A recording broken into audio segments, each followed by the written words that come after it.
Now she don't want to give me my baby. I drove up here for 2 hours and she don't want to give me my child. There's a car seat. Yes, it is a car seat in there, man. Car seat right there. No. Give me my baby so I can go. You don't need to be in my car. It's a car seat in there. No, I'm not yelling. I want you to give me my child so I can go home. I'm not screaming, but I just want my child so I can go home. Well, get in the car. Put her in. No, she did not. Come on, man. I ain't got time to be playing with you, bro. I'm trying to go home. It's not a game. It's not. Well, give me my baby so I can leave. All right, now you're making her upset. All right, you got all this on camera? We will be showing it to the judge when we get my baby. Okay, Robbie. You've been saying that for years. Okay, and give me 10 days. That's exactly what I'm gonna do. So you're not gonna give me my baby? It's not a big deal. Are you gonna give me my baby or not, Melissa? You cannot. Are you gonna give me? Can I see my child? Yes. Okay, well give her to me so I can go home. What's going on, y'all? She got 5100 CJ, half of the 5100 podcast, and I want to welcome y'all to the Pookie Hybrid channel. Now we're gonna be doing something a little different over here. I'm gonna be giving y'all more of my life, what I've been through, what I've seen, what I do, all these good things. And today is the first day that we're gonna actually kick off the Pookie Hybrid channel with my first pre-recorded video. You see the title, probably got y'all wondering, what the fuck is he talking about? Well, I'm gonna tell you.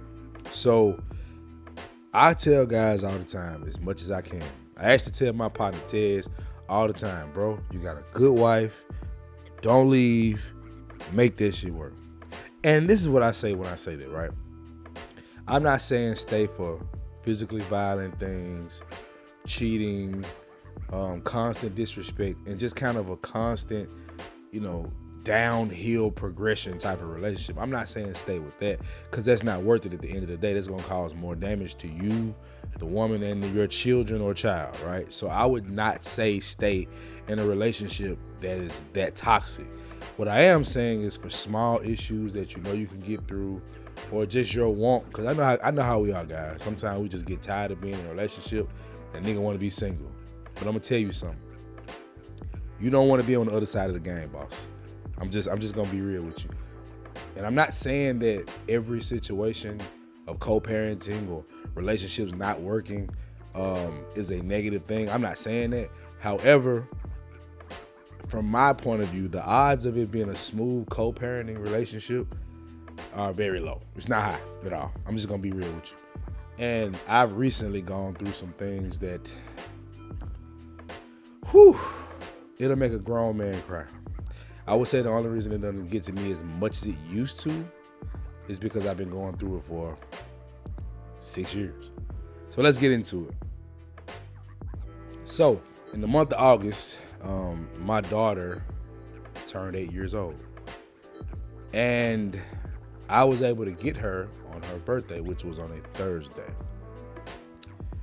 Now, I had to help her mother get some invitations for a party, which doesn't seem like a big deal until you consider how much I pay in child support, right? I'm always transparent with y'all. I pay $850 a month in child support. And it used to be like $1,100, so I got it down, right? So you would think with that, I would not have to pay anything extra. Well, I didn't have to, but I decided to be nice. I did it. So I paid for invitation to a party that I was not invited to. And I was supposed to get her that Saturday. Remember, her birthday was Thursday. So she went back with her mother Thursday afternoon after me and her did our thing. She went back with her mother.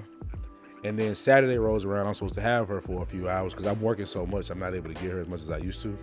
I'm doing 7 days, 10 hours a day. So it's a little difficult, right? So we make an understanding that I'm going to get her Saturday. I call, no answer. No call, no show. And I'm annoyed, right? But I can't really do much about it. So I just accept it for what it is. Now, Sunday. I already know I'm not invited to this party. But I'm flustered because before I drop my daughter off Thursday, she asked me, am I coming to the party? And I told her no. And I had to tell her, well, mom and her guy is not comfortable with me being there because it's at the house. Understandable, until I give you context. Now, I don't know about you brothers, but you know how often they tell black men and men in general that you got to be the bigger person. You got to do what's best for the child, right? But it doesn't count when it's time for them to be the bigger person and do what's best for the child. Apparently, that's what it is, right?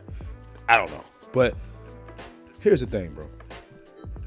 I'm okay with doing certain things, but disappointing my daughter, it bothers me, especially when it's something I can't help.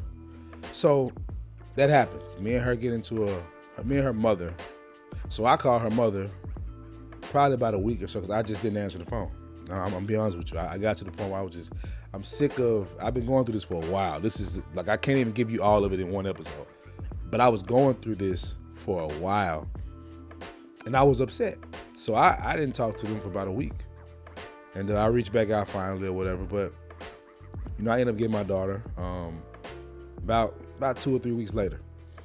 And she had practice one Saturday. She's a cheerleader, by the way. So I had to take her to practice at 11 in the morning. I drop her off. I go do my thing. Got some edits to do.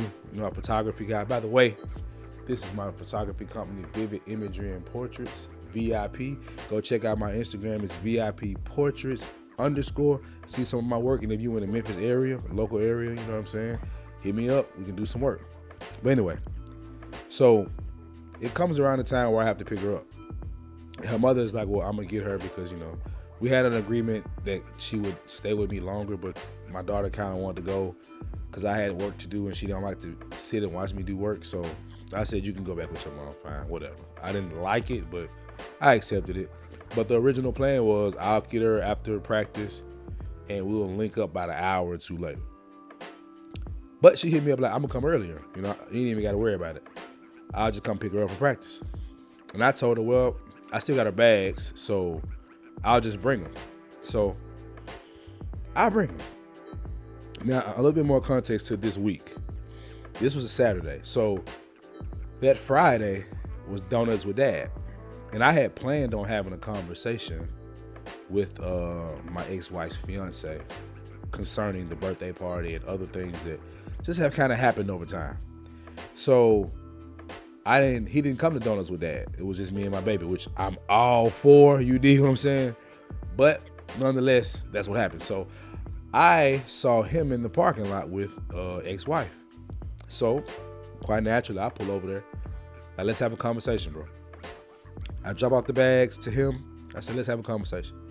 So I asked him, before I assume that the reason I couldn't come to my daughter's birthday party is because you were uncomfortable, I'm going to just ask you. So, bro, is it true that I couldn't come to my daughter's birthday party because you were uncomfortable? And his answer was yes. He kept it G. He kept it honest with me. I said, okay, cool. Now, y'all have told me, and most people in my family tell me, pretty much everybody tells me, you got to do what's best for the child. So I asked him, I said, when are y'all going to start doing that concerning me and time with me? And his response is, I do everything in the house. I take care of Bill, all this. And I'm like, but that ain't got nothing to do with me because my money coming in that crib. So it really don't even matter to me about the actual crib itself. I'm talking about time with my daughter. And I happen to miss moments because of how y'all feel. Feelings doesn't sound like doing what's best for the child. It sounds like I need to do what's best for the child and y'all decide what's best and I got to follow suit. Not going to work for me. So, with that being said, he proceeds to tell me, and I'm going to be honest with you, bro. I hold a grudge. And I am not comfortable having my enemy where I lay my head. Pause. He referred to me as his enemy. Now, he tried to clean it up, but he referred to me as his enemy. And I'm like, damn, I've done for your daughter. And we had a run-in about 2 or 3 years ago where he said some very disrespectful stuff that I just won't repeat right now. But I had to be a man and let it go for the betterment of my daughter. And I started to make, amends between, I didn't really do anything wrong. It was really him that got out of line, but for the sake of my daughter, I just had I made constant moves to make the situation a little easier. And it was applauded. But for me to do all that and then get back to the point that I'm an enemy was just like, damn, that's where we at with it. All right, cool. So I let him finish his statements or whatever. And he said something that he said 3 years ago. I won't repeat it, but when he said it, I said something back.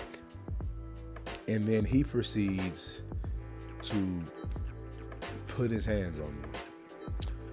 I'm gonna leave it there because I actually have charges pressed against me because it didn't go the way he thought it was gonna go. Yeah, it didn't go the way he thought it was gonna go. So I have charges pressed against me because I'm gonna fight for my daughter, bro. I'm not gonna take disrespect. I'm not gonna take her being disrespected and our relationship being disrespected, because how often do we hear in the black community that black fathers don't care about their children? This is what you don't hear about. But I'm gonna fix that. You understand me? I'm gonna stand on business every time for mine. I'm not going anywhere. And I've heard things said through the grapevine about how he feel and what he want to do. Hey, all I'm gonna say, I'm gonna keep it G. I ain't going to no police. I ain't doing all that. We men, so go with your move. But I'm gonna tell you this: I'm not leaving my daughter. You're not gonna take my place as her father. You can be a stand-in. I respect the fact that you do for her. But at the end of the day, she has one father. She doesn't need two. So, brothers, I'm gonna tell you like this. The reason I say stay with your baby mama or stay with your ex-wife or stay with your wife, right? Barring any toxicity that's just next level and it's just not getting better, a relationship that's constantly going downhill and you don't see no positive coming from it, leave that. But if it's just a little negative here and there and some things you don't like, but it can be worked out, work it out, bro. You don't want to be on this side where you got to defend yourself against a guy that thinks he's your daughter's father because he's smashing the mama. And shame on the mama too. I lost all respect for you. To be honest with you, after this move and having charges pressed against me for defending myself and it just being a decent scrap, you know what I'm saying? When the case closed, I'll tell you how it went. But for you to do that, you opt forever. Cause I don't do anything to you. I do what I'm supposed to do. All I asked was a bit of fairness. So, brothers, you don't want to be on this side. Make that shit work if you can. But that's going to be it for me, man. It's your guy, 5100 CJ. 50%, one half of the 5100 podcast. And this was my first pre-recorded video for the Pookie Hybrid channel. You will see much more of this.